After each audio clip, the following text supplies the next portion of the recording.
Hi friends, welcome to my channel Supriya homely kitchen. আজ আমি আপনাদের কাছে কচুর একটা রেসিপি নিয়ে এসেছি। এটা ডাঁটা কচুর একটা রেসিপি। এটা আমি জিরা জিরা করে কেটে নিয়েছি। কেটে নিয়ে একটু ভাপিয়ে নেব। সিদ্ধ করে নিয়েছি, জল ঝরে নিয়েছি। কড়াই বসিয়ে দিচ্ছি। কড়াইতে এবার তেল দেবো। কড়াইতে সর্ষের তেল দিলাম বন্ধুরা, একটু বেশি করেই দিলাম। এবার আমি এর মধ্যে শুকনো লঙ্কা আর তেজপাতা দিলাম।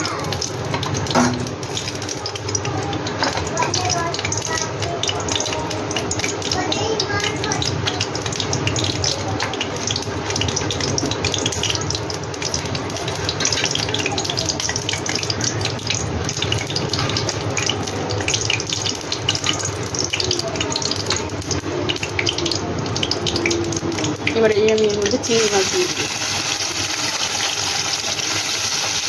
চিংড়ি মাছটা ভেজে ফিরছি বন্ধুরা। তো চিংড়ি মাছটা আমার মোটামুটি ভাজা হয়ে গেছে। এর মধ্যে আমি এবারে হলুদ গুঁড়ো দিয়ে দেবো। একটু হলুদ গুঁড়ো দিয়ে দিলাম।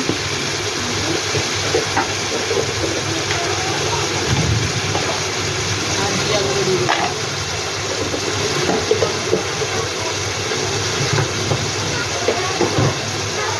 দিয়ে এই সিদ্ধ রেখে করা কচুটা দিয়ে দিলাম।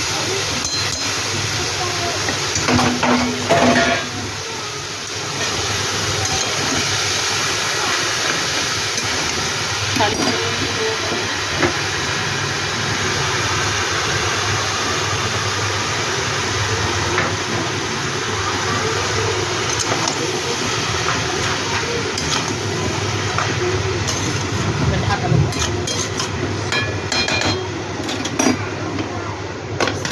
পরে ফিরছি বন্ধুরা। এবার আমি কচুটা দেখি, অনেকটা কমে গেছে। নেড়ে ছেড়ে দেবো। আবার আমার লেগেও গেছে।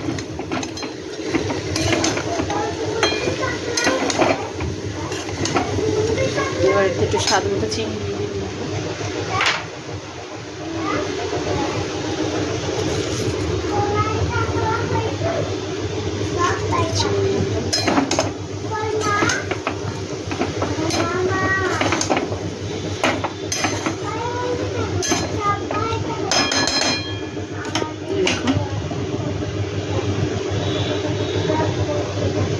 আবার ঢাকা দিয়ে দিই।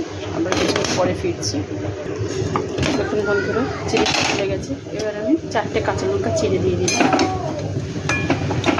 নেড়েছে আবারও ঢাকা দেবো।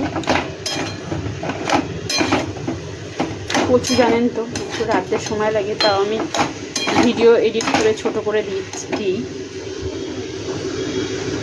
তো ফ্রেন্ডস, দেখুন আমার কচুর তরকারি রেডি হয়ে গেছে। তো জল একদম শুকিয়ে গেছে, একদম জল নেই। দেখুন একদম জল নেই, দেখতেই পাচ্ছেন। তো আপনারা ট্রাই করে কমেন্ট করে আমাকে কমেন্ট সেকশনে জানাবেন আমার রান্নাটা কেমন হয়েছে। এই কচু অনেকেই চেনেন, আবার অনেকেই চেনে ছোলা কচু বলে, ছোলা কচুর মূলটা। তো আমার রান্নাটা কেমন হয়েছে আপনারা জানাবেন কমেন্ট সেকশনে কমেন্ট করে। আর আমার চ্যানেলটা সাবস্ক্রাইব করে দেবেন।